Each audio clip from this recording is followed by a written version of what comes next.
Welcome to Washington Today on C-SPAN Radio from Monday, October 7th, 2024. Solemn anniversary of the October 7th, 2023 Hamas attack on Israel. Israeli Prime Minister Netanyahu meets with a bipartisan delegation of U.S. senators. President Joe Biden lights memorial candle at the White House. Presidential nominees Donald Trump and Kamala Harris hold ceremonies. And there's a rally in Washington, D.C. organized by the Christian nonprofit group, the Philos Project. Hurricane Milton quickly strengthens to a very dangerous Category 5 and is expected to make landfall on the west coast of Florida on Wednesday. We'll get updates from Florida Governor Ron DeSantis, who's calling this hurricane ferocious, and White House Press Secretary Karine Jean-Pierre. And the Supreme Court begins a new term. Bloomberg News Supreme Court reporter Greg Stohr talks about some of the big cases this week. An article from Reuters: Israelis on Monday marked the first anniversary of the devastating Hamas attack that triggered a war which has sparked protest worldwide and risks igniting a far wider conflict in the Middle East. Ceremonies and protests in Jerusalem and Israel's south began around 6:29 a.m., the hour when Hamas-led militants launched rockets into Israel at the start of the October 7th attack last year. They killed some 1,200 people and took about 250 hostages to Gaza, according to Israeli figures. Outside Prime Minister Benjamin Netanyahu's home in Jerusalem, around 300 people, led by families of hostages holding up photos of their loved ones, observed a minute of silence for the dead as a siren sounded. That's the reporting from Reuters. U.S. Senators Richard Blumenthal, Democrat from Connecticut, and Lindsey Graham, Republican from South Carolina, met with Prime Minister Netanyahu in Jerusalem today. The Prime Minister's office posted this video of the three of them. I deeply appreciate the visit by Senators Graham and Blumenthal on this day of commemoration of October 7th. It was the worst attack on the Jewish people since the Holocaust, but unlike the Holocaust, we fight back. And we're fighting like lions with the support of the American government, the American people, and its representatives who are so well represented here. I want to thank you both for your stellar support for Israel throughout the war. Thank you, Mr. Prime Minister. We're honored to be with you, and we appreciate your giving us this opportunity to speak with you on this really agonizingly difficult day for your country and the people of Israel and all of us in the United States who feel so deeply that it was an absolutely abhorrent, inhumane attack on the Jewish people. And we're here to say we have Israel's back, and Israel has a right to defend itself. The reason people were killed on October 7th was they were Jewish. We've seen this movie before. We don't want to see any more of those movies. Living in their own homeland. You said something that really struck me. No one should be a refugee in their own country. They're going back to the north, folks. They're going back to these kibbutzes. Whatever it takes to get your people back in their homes, you do. To my friends in France, you got this ass backwards. You should be doubling down on helping Israel because the people that want to destroy Israel also want to destroy the French people. I get that. He gets that. You're fighting our fight. We're going to help you with your military needs. The Twin Towers fell not because of a hurricane, because radical Islamic terrorists killed 3,000 of us on a single day. And they would kill all of us if they could. If Iran ever got a nuclear weapon, they would use it. The question would be, who would they use it against first? Me, you, Saudi Arabia? We can never let that happen. So we're going to help you. Senator Lindsey Graham, Republican of South Carolina, also there. Senator Richard Blumenthal, Democrat from Connecticut, in Jerusalem at the Prime Minister's office. And you heard from Prime Minister Netanyahu that video, the portions of the remarks put on X by the Prime Minister's office. From Associated Press, Hamas marked the anniversary of its October 7th, 2023 attack by firing a barrage of rockets at Tel Aviv, underscoring its resilience after a year of war and devastation in Gaza. Lebanon's Hezbollah, which began firing rockets at Israel on October 8th in support of its ally Hamas, fired new barrages despite its recent losses. President Joe Biden posting on X, today Jill and I lit a yahrzeit candle in memory of the 1,200 innocent lives that were stolen in Israel during the unspeakable brutality of the October 7th attacks. On this solemn anniversary, we honor the indomitable spirit of the Jewish people.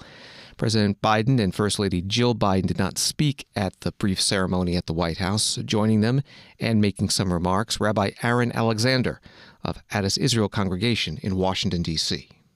God, full of mercy, who dwells on high, grant fitting rest on the wings of the divine presence to the holy and pure, the brave, for the souls of the holy ones, men, women, and children who were killed on October 7th. For this we pray, for the ascent of their souls, may they rest in the Garden of Eden. May you shelter them in the shadow of your wings forever, and may their souls be bound up in the bond of everlasting life. May they rest in peace, and we say amen.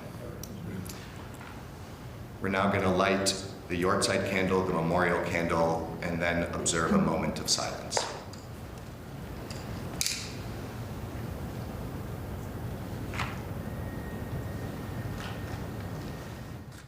In the White House Blue Room, President Joe Biden lighting that candle. Also there, First Lady Jill Biden, and making the remarks, Rabbi Aaron Alexander. President Biden then crossed himself and they all left the room. Later, during the White House Daily News Conference, more from the Press Secretary Karine Jean-Pierre. This morning, the President and the First Lady lit a Yortzeit candle to remember all those who were massacred by Hamas in what was the deadliest day for the Jewish people since the Holocaust. The President and the First Lady were joined by Rabbi Aaron Alexander of Adas Israel Congregation for the candle lighting in remembrance of the victims of the October 7th attacks. The rabbi recited, "God full of mercy," a Jewish prayer for the soul of a person who has died. It is recited during burial services and memorial services. Rabbi Alexander is a family friend of the Goldberg Poland family. Hirsch Goldberg Poland was abducted by Hamas on October 7th and held hostage for almost 11 months until he was murdered by Hamas. The president also issued a statement mourning those who were killed and recognizing the more than 250 innocents, including 12 Americans who were taken hostage. The president has met with many of their families and grieved with them. As he said this morning, they have been through hell. So many families have lost loved ones on October 7th and will never be the same. President Biden and Vice President Harris have stood strongly in support of the people of Israel, and they made clear again today they are fully committed to the safety of the Jewish people, the security of Israel, and its right to exist.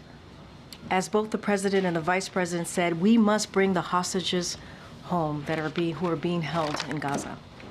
President Biden continues to work around the clock to try to reach a ceasefire and hostage release deal that would not only bring the hostages held by Hamas home to their families, but also end the fighting and alleviate the suffering of the Palestinian people in Gaza, many of whom have been living in hellish conditions, and enabled a much-needed surge of humanitarian aid in Gaza. The White House Press Secretary Karine Jean-Pierre during the White House news conference. White House putting out a statement saying this morning President Biden spoke with Israeli President Isaac Herzog on the solemn occasion of the one-year anniversary of the horrific Hamas October 7th terrorist attacks. Karoline Leavitt, National Press Secretary for the Donald Trump presidential campaign, with a statement. Today, President Trump will commemorate the one-year anniversary of October 7th with a visit to Ohel Chabad Lubavitch, the final resting place of Rabbi Schneerson in New York, and he will give remarks at an October 7th remembrance event in Florida. The atrocities, including the slaughtering and capturing of innocent Israelis and Americans that took place on October 7th, would have never happened if President Trump were still in the White House. For Americans and Israelis alike, it's imperative that President Trump is reelected so he can end the bloodshed caused by an emboldened Iranian terrorist regime, which is stronger and richer today from the Harris-Biden administration's incompetence and weak policies. That was a statement by the National Press Secretary for the Trump presidential campaign, Karoline Leavitt. Donald Trump himself was interviewed on the Hugh Hewitt radio program today about the anniversary. I appreciate very much your joining me on 10/7, the anniversary of that horrible day. Right. That was a horrible day. Should have never happened. It would never have happened, guaranteed. Even Democrats admit it. I saw some congressman the other day said that wouldn't have happened. And whether we like it or not, the attack by Russia on Ukraine would not have happened. But it did happen, and it happened as bad as there was. It was just an incredible bad thing. And it'll get straightened out. It's been amazing to see what's happening now. But now, Mr. President, when we spoke in April, you said to me that Israel needed to win and win quickly. They are winning, but they're still fighting, and they're now fighting in Lebanon. Do you think Biden and Harris have been holding back Israel from winning? I do. I think everything they do is the opposite. In particular, him. Now, she's a dumber person than him, but he has the worst foreign policy of anybody in history, probably. You know what you do with him? I realized it the other day. He could be one of the greatest foreign policy presidents. All you do is listen to what he says and do the opposite.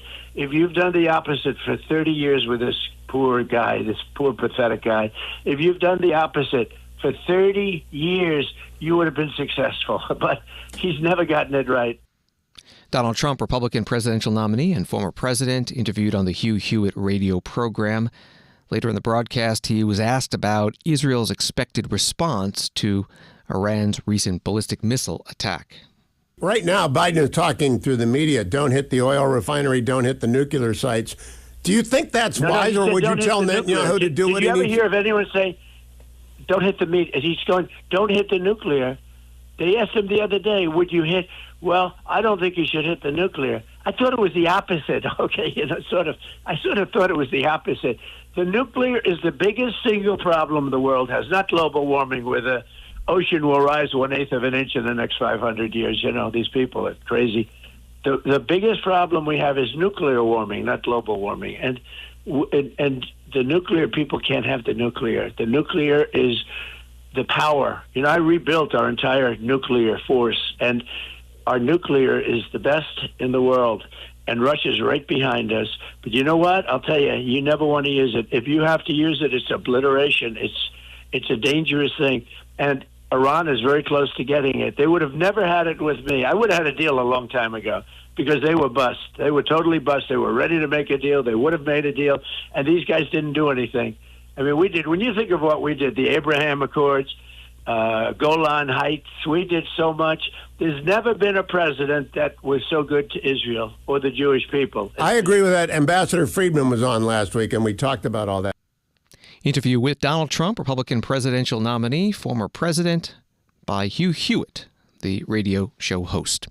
Time magazine writes the United States has spent a record of at least $17.9 billion on military aid to Israel since the war in Gaza began and led to escalating conflict around the Middle East, according to a report for Brown University's Cost of War project released Monday on the anniversary of the Hamas attacks on Israel.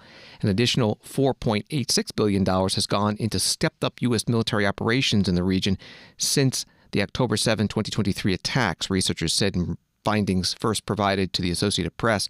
That includes the costs of a Navy-led campaign to quell strikes on commercial shipping by Yemen's Houthis, who are carrying them out in solidarity with the fellow Iranian-backed group Hamas. That's from Time magazine. Vice President Kamala Harris, the Democratic presidential nominee, joined Second Gentleman Doug Emhoff to plant a tree on the grounds of the vice president's residence in Washington. They both made remarks. The vice president went first. The Jewish philosopher, Rabbi Abraham Joshua Heschel, wrote, and I quote, "Religion begins with a consciousness that something is asked of us." So in this moment, on the one-year commemoration of October 7, what is asked of us? What is asked of us? First and foremost, I believe that we must never forget. I will never forget October 7, and the world must never forget. What is asked of us? We must work to ensure nothing like the horrors of October 7 can ever happen again. And on this solemn day, I will restate my pledge to always ensure that Israel has what it needs to defend itself. and that I will always work to ensure the safety and security of the Jewish people here and around the world. What is asked of us? We must reunite the hostages held in Gaza with their families, and I will never stop fighting for the release of all the hostages, including the American citizens, living and deceased. Omer, Idan, Sagi, Keith, Judy, God, and Ite. What is asked of us?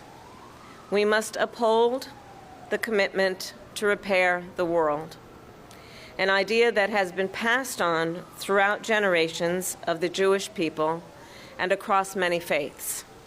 And to that end, we must work to relieve the immense suffering of innocent Palestinians in Gaza who have experienced so much pain and loss over the year. What is asked of us? We must continue to see light amidst the darkness. Vice President Kamala Harris, the Democratic presidential nominee at the Naval Observatory, the vice president's residence in Washington, D.C. today, also making remarks. Her husband, Second Gentleman Doug Emhoff. As we gather here today on what was the deadliest day for Jewish people since the Holocaust, I am still filled with pain and despair. This is an incredibly challenging day for Jews around the world, myself included. October 7th hit us hard as a community. We are still hurting, and today feels just as raw as it did 1 year ago. What happened on October 7th is seared into our souls.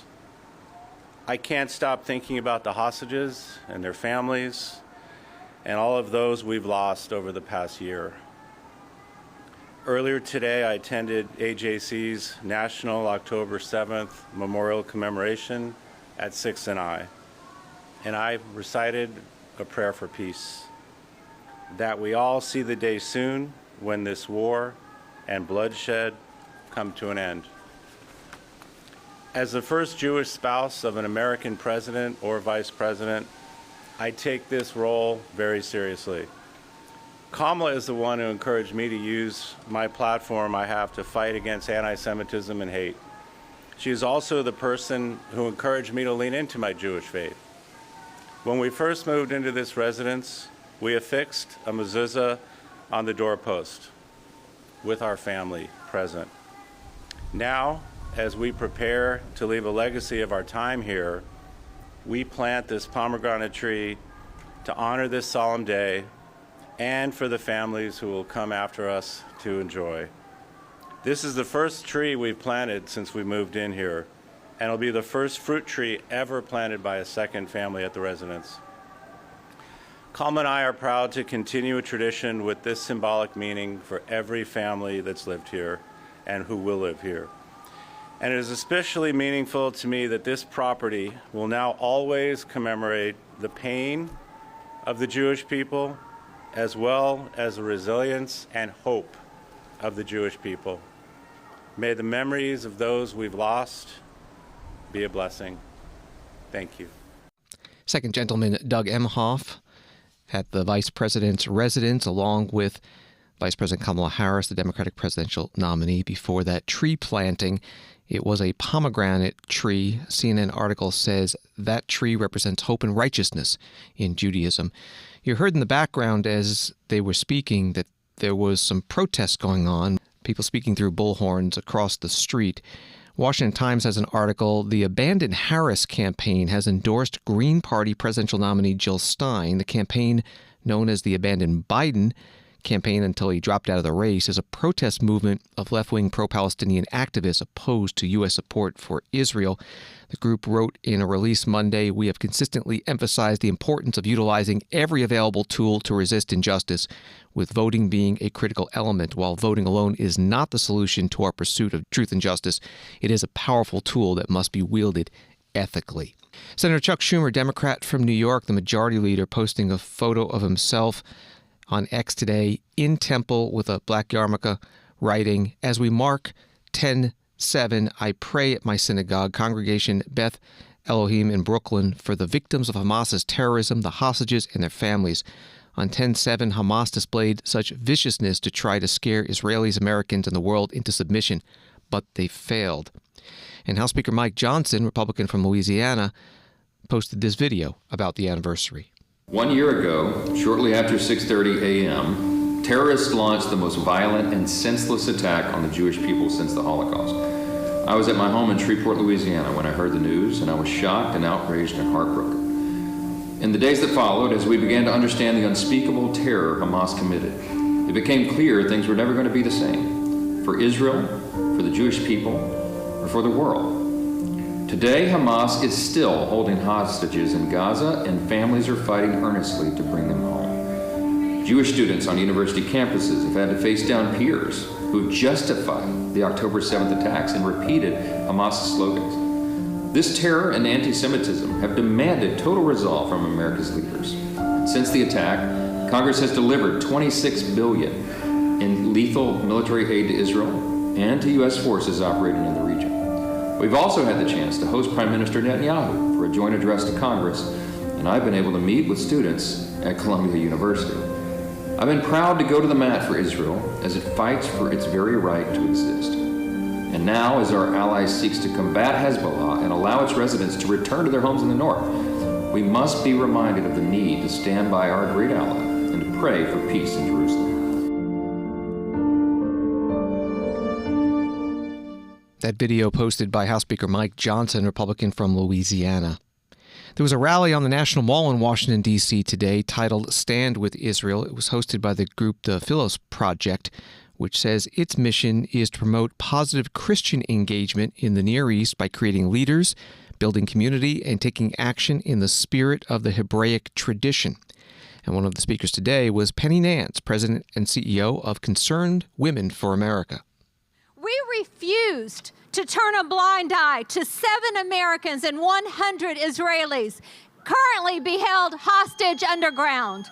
We refuse to ignore the toxic rise of anti-Semitism permeating our most elite institutions. We refuse to look away from the footage proving irrefutably that Israeli women and girls were raped and murdered. We refuse to ignore that on October 7th, parents were murdered in front of their children. Children were murdered in front of their parents, and babies were burned alive. We refuse. We refuse the false narrative that's suggesting a moral equivalence between Hamas and peaceful commune dwellers.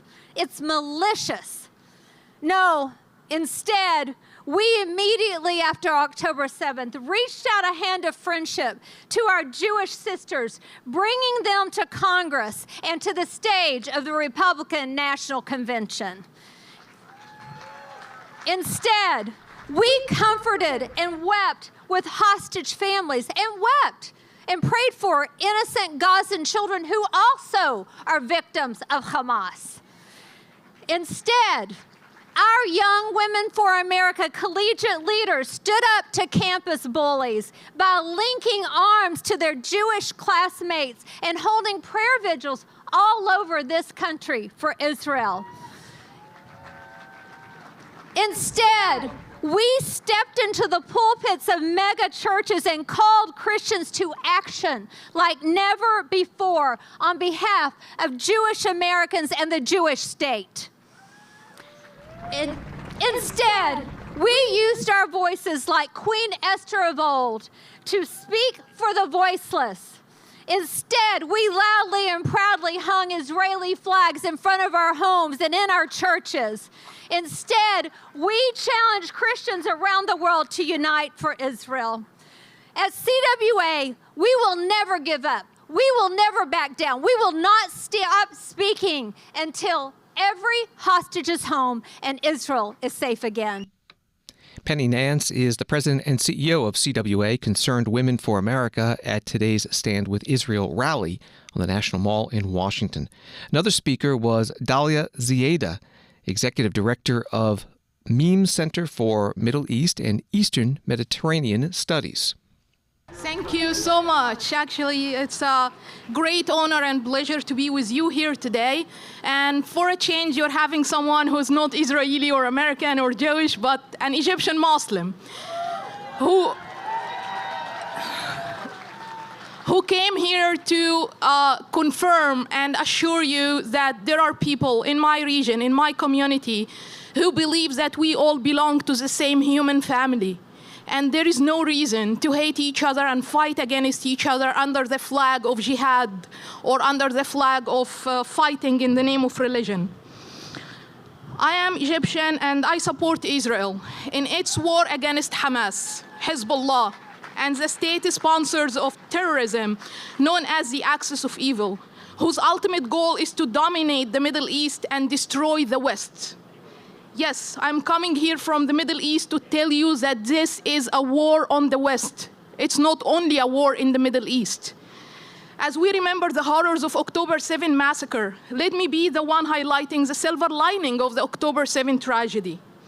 As horrific as it was, October 7, 2023 will be remembered as the day that it changed the Middle East forever, perhaps for the good. It was meant to be the end of Israel, just like the Holocaust was meant to be the end of the Jewish people in Europe. Yet, thanks to the mighty Israeli army, this day will be written in history as the beginning of the end of Hamas, Hezbollah, and other Iran-sponsored terrorist organizations.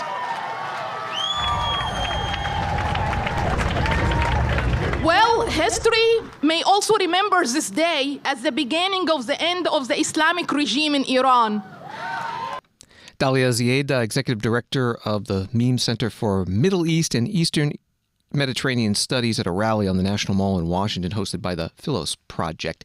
Another speaker there was Senator J.D. Vance, Republican of Ohio, the Republican vice presidential nominee. C-SPAN covered the rally live. Runs a little over 2 hours. You can find the full video at our website, cspan.org. Story from Reuters. Thousands of pro-Palestinian demonstrators protested in cities around the world on Sunday on the eve of the first anniversary of the deadly October 7th Hamas attack on Israel that triggered the war in Gaza. Demonstrations were held in major cities from Jakarta to Istanbul to Rabat, and followed protests on Saturday in major European capitals, as well as Washington and New York. That was from Reuters. Well, on Sunday, Medea Benjamin, an activist and co-founder of the group Code Pink, posted a video where she spoke about another protester who lit himself on fire. A journalist named Samuel Mena set his arm on fire at the Gaza protest in Washington, D.C. yesterday. Some people might brush it aside and say, oh, another crazy person. But I think it's important to listen to his desperation and why he did this act. So I'm going to read some excerpts from a letter that he wrote. He said, a genocide of the Palestinian people is occurring at the hands of the State of Israel, and America has financed it with your tax dollars. When votes were held at the UN to call for a ceasefire in Gaza, the U.S. used its veto powers 3 times. As the Democratic National Convention was underway in August, 1/3 of the U.S. Navy was deployed to the Middle East to protect Israel's interests. And now Israel marches on Lebanon, and the Western media calls it a, quote, limited ground operation, while failing to mention Israel's activity bombing Syria and Yemen as well. Journalists went to Israel and didn't bother to demand to be let into Gaza. We spoke to Israel, who gave us no evidence, and yet we reported that rapists and baby murderers had attacked an ally of the United States. We gave Netanyahu a red carpet welcome to speak in the chambers of Congress and to the American public directly. We took at face value that this is a war against Hamas. A 139 square mile strip of people has been leveled, and yet children still rise from the ashes of a home they once knew and vow to get vengeance against their loved ones' murderers. And we, the American journalists, call it a war against Hamas? How many Palestinians were killed that I allowed to be branded as Hamas? How many men, women, and children were struck with a missile co-signed by the American media? Joe Biden has a voice. Kamala Harris has a voice. Donald Trump has a voice. Shireen Abu Akleh had a voice. Aaron Bushnell had a voice. And Palestine still has a voice. And I have a voice too. And mine seeks the truth. And for good or evil, mine is the speech that cannot be silenced. To the 10,000 children of Gaza that have lost a limb in this conflict, I give you my left arm. I pray my voice was able to raise up yours, and that your smiles never disappear. Medea Benjamin is co-founder of the group Code Pink, posting that video on Sunday, saying that she's reading the words of the activist who lit his arm on fire the day before in Washington. Story from Voice of America. The United States on Monday imposed sanctions on an international Hamas fundraising network, accusing it of playing a critical role in external fundraising for the Palestinian militant group in action marking the first anniversary of the Gaza war. This is Washington Today. In Russia, a 72-year-old American, Stephen Hubbard, has been sentenced by a Russian court to 6 years and 10 months in prison. Associated Press article explains that prosecutors said Stephen Hubbard signed a contract with the Ukrainian military after Russia sent troops into Ukraine in February 2022, and he fought alongside them until being captured 2 months later. Hubbard, from the state of Michigan, is the first American known to have been convicted on charges of fighting as a mercenary in the Ukrainian conflict. That was from Associated Press. This came up at today's State Department briefing with spokesperson Matthew Miller. With the Moscow court sentencing an American to 10 years in prison for allegedly fighting as a mercenary for Ukraine, what's the State Department's response to that? Do you think that these charges are legitimate? So we have limited information available about this case because Russia has refused to grant consular access. I'll say a couple things about the case, though. The individual is 72 years old. He's been held in prison for 2 years. He was arrested in Ukraine, not in Russia. Russia should grant consular access to him for the United States, as they should anytime they detain an American citizen. And we're looking at the case very closely and considering our next steps. Do you know why they're not granting consular access, or are they just refusing? They're just refusing. They're just refusing to do it. We're disappointed, as we often are, when they refuse to grant consular access. They have an obligation to provide it, and we're going to continue to press for it. And one quick question while we're on.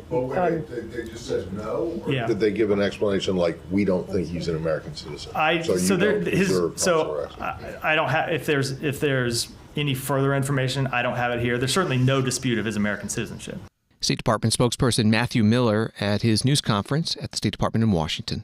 Washington Today continues in a moment.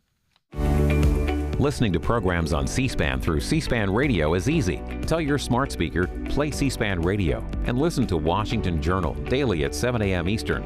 Important public affairs events throughout the day. And weekdays, catch Washington Today. Listen to C-SPAN anytime. Just tell your smart speaker, play C-SPAN Radio. C-SPAN, powered by cable.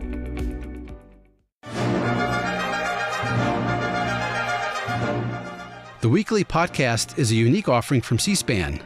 We tape it right here in the C-SPAN studios in beautiful downtown Capitol Hill. In a town where extremes get all the attention, this isn't more extreme opinion, it's extreme history. From what's new and happening right now, relive the history you know.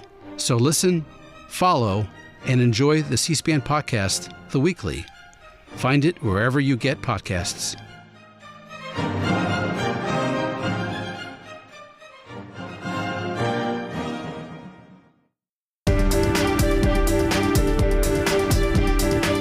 Welcome back to Washington Today, available as a podcast on the free C-SPAN Now mobile app and wherever you find your podcasts. Story from USA Today, Hurricane Milton strengthened to a Category 5 powerhouse Monday, driving sustained winds of 160 miles per hour as it rolled across the Gulf of Mexico, bound for what could be a devastating crash along Florida's already storm-battered western coast. Wednesday, the storm has rapidly intensified, strengthening from Category 2 to 5 in just a few hours. By Tuesday, Milton's intensity should be dictated by eye-wall replacement cycles, which will likely cause the system to gradually weaken but grow larger, the National Hurricane Center said in an advisory. Hurricane Center has issued hurricane watches across portions of Florida and warned that parts of the state could be overwhelmed by life-threatening storm surge, flooding rain, and damaging winds. That was from USA Today. Florida Governor Ron DeSantis held a news conference at the State Emergency Operations Center in Tallahassee mid-afternoon. We have made a pre-landfall declaration request from FEMA for support, and the federal government has approved a portion of our request for pre-landfall items, and we expect the remaining parts of our request subsequent to landfall for debris and individual assistance once the storm hits will also be approved. We currently have 51 counties under a state of emergency. As of 3 o'clock, Milton has strengthened not just into a major hurricane, but a Category 5 hurricane, and not just a Category 5 hurricane, but a very strong 175 mile per hour sustained wind Category 5 hurricane. Now, there's a lot of uncertainty about what is going to happen in terms of this track. It is predicted that this will weaken, but it was not predicted that it would get this strong to begin with. So we can hope and pray that it does weaken. But as of right now, this is a ferocious hurricane. It is currently a little less than 700 miles southwest of Tampa. Storm surge watch has been issued for the Florida Gulf Coast from mainland Monroe County to the Dixie-Levy County line. Possibility of 8 to 12 feet of storm surge is forecast from the Anclote River to Englewood, including Tampa Bay. 5 to 10 foot peak storm surge is forecast from Yankeetown southward to the Anclote River and from Englewood southward to Bonita Beach, including Charlotte Harbor. And those numbers can change and they can go up in certain areas depending on how the storm ultimately approaches the Florida Peninsula. Hurricane watches have been issued for portions of west central Florida and the Nature Coast. Tropical storm watches extend further south and north through southwest Florida and the Keys and along northern Florida. The Florida Division of Emergency Management is actively addressing storm-related resource requests. They're currently in the process of fulfilling 850 missions. They've deployed everything from sandbags to shelf-stable meals to tens of thousands of water bottles to thousands of tarps. We've already sent truckloads of food and water to Central Florida in preparation for points of distribution site subsequent to the storm hitting. We're also coordinating the deployment of more than 2,000 feet of flood protection systems and prioritizing critical infrastructure like hospitals, wastewater treatment facilities, and electrical infrastructure. Governor Ron DeSantis, Republican of Florida, holding a news conference at the Emergency Operations Center in Tallahassee in the afternoon.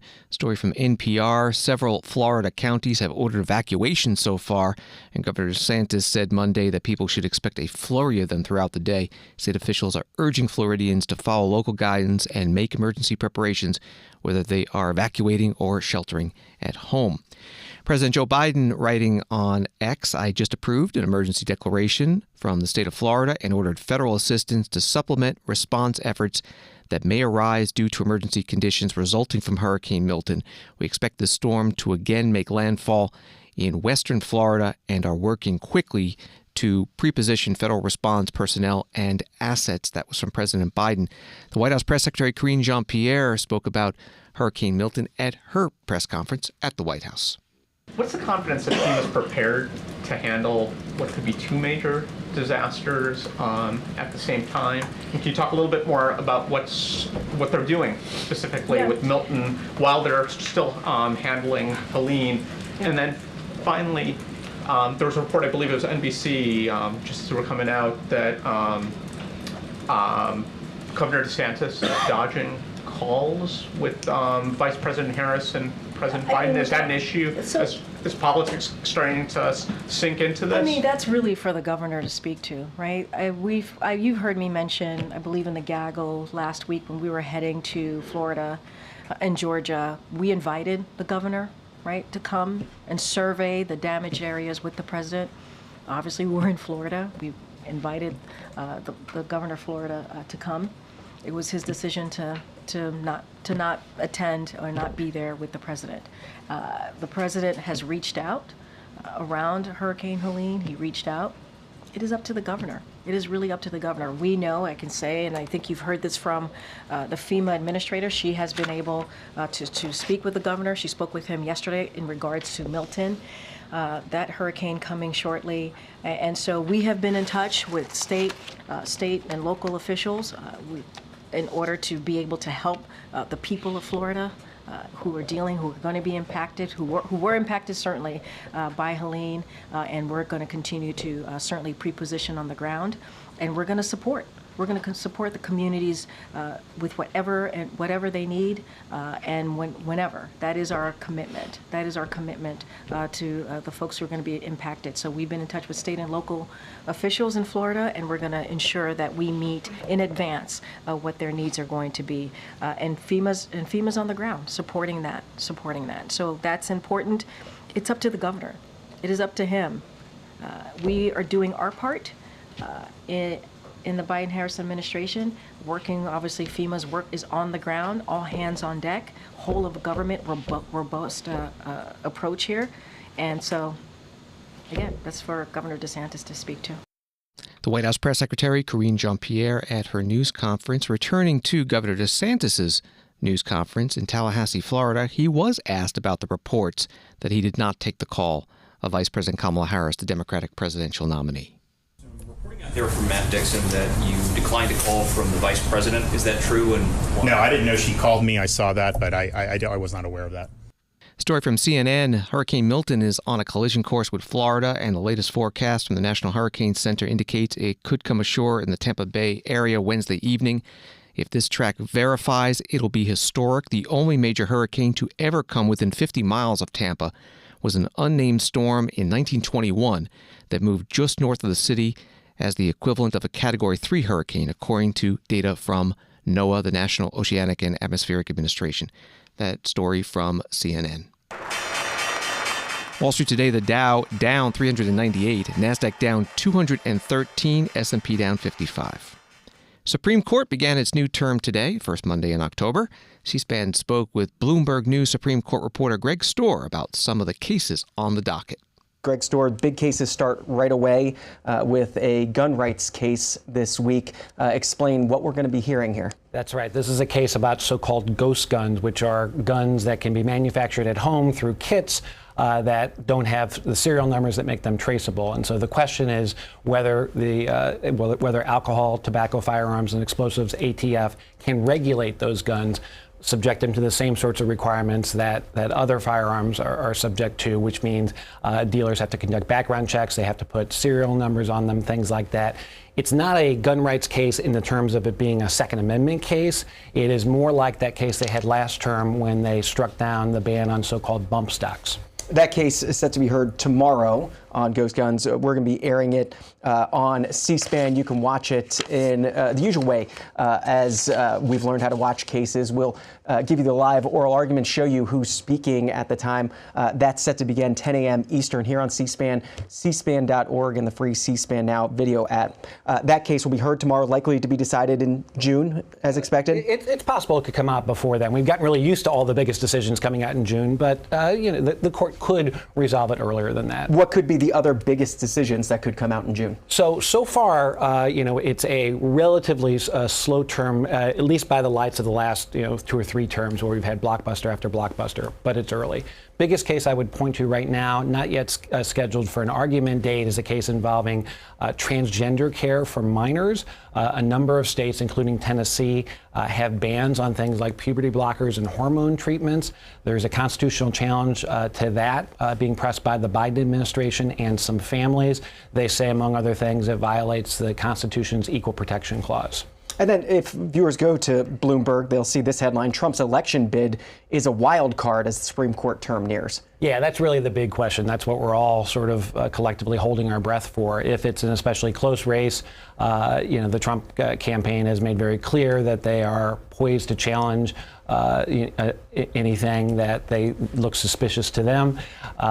We've seen the court in 2000 essentially decide presidential election. That said, if the election ends up being not down to one very close state or two very close states, then it is less likely that the Supreme Court will have the kind of case that might actually determine who takes the White House. As we look ahead to this presidential election, obviously Supreme Court justices who's nominated for a position is one of the major jobs of a president.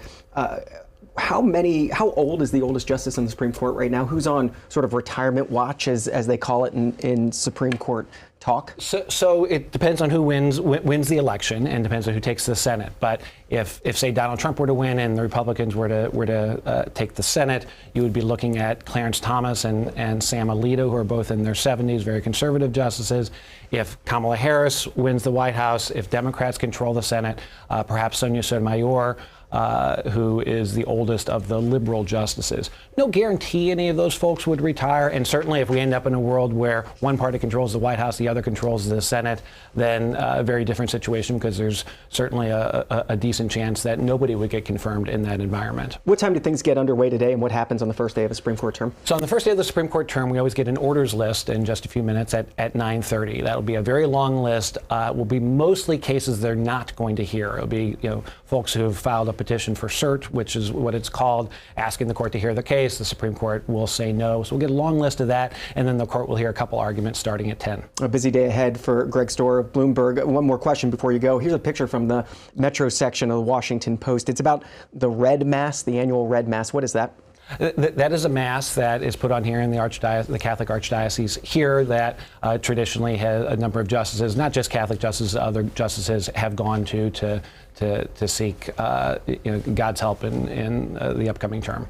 And it was Chief Justice John Roberts who was there yesterday, Brett Kavanaugh, Amy Coney Barrett. Have you ever attended one of those Red Masses? Have you seen the justices there? I've actually not attended one of them. It's mass that Stephen Breyer, who's Jewish, would always attend every year. So as I said, it's not just Catholic, but certainly it's one. All three justices you mentioned there are Catholic. Covering this Supreme Court term, as he does every term, Greg Stohr of Bloomberg. You can look for his stories at Bloomberg. Follow him on X, and we will let you go to begin your busy day. My pleasure. An interview from this morning's Washington Journal on C-SPAN.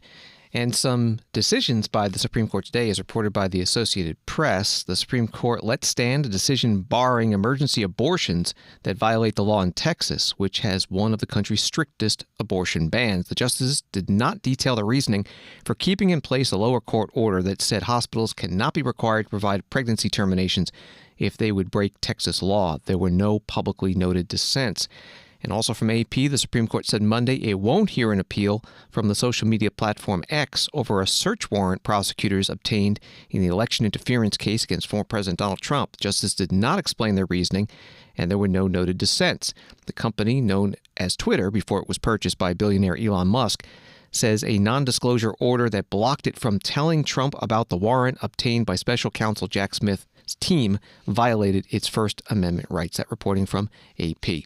Greg Stohr spoke about the Red Mass that was held Sunday at the Cathedral of St. Matthew the Apostle in Washington, D.C. The homily was given by Deacon Darrell Kelly from St. Philip the Apostle in Camp Springs, Maryland. He talked about the wisdom to bridge differences. One of the blessings of our legal profession is our community, friendly collegiality in diversity, and the ability and wisdom to resolve disputes peacefully with civil discourse.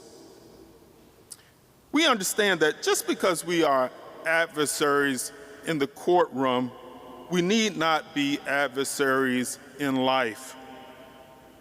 This wisdom of coming together is a much needed, fruitful example that we must work to share with the greater society and culture. We must be agents and witnesses of civility, reconciliation, and fraternity, e pluribus unum.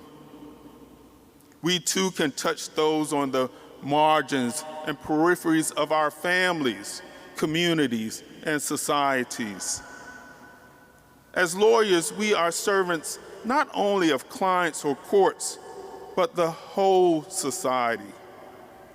This is a necessary task if we are to have a good and just society, but our own efforts cannot fully accomplish it.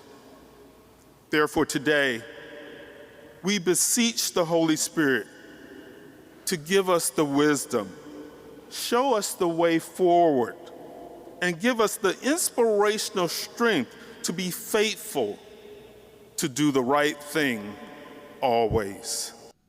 Deacon Darrell Kelly of St. Philip the Apostle in Camp Springs, Maryland, also a former Maryland state representative, at Sunday's Red Mass ahead of today's start of the new Supreme Court term.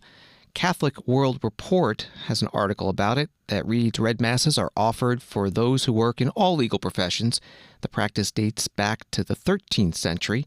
The Washington Archdiocesan Red Mass, held at the Cathedral of St. Matthew the Apostle in downtown Washington, is sponsored by the John Carroll Society, an organization of Catholic professionals. The group has been sponsoring the Mass for over 70 years. Thanks for listening to Washington Today. Subscribe to C-SPAN's free evening newsletter, Word for Word, and get the stories making headlines in Washington sent to your inbox every day. Sign up at cspan.org/connect. Have a good night.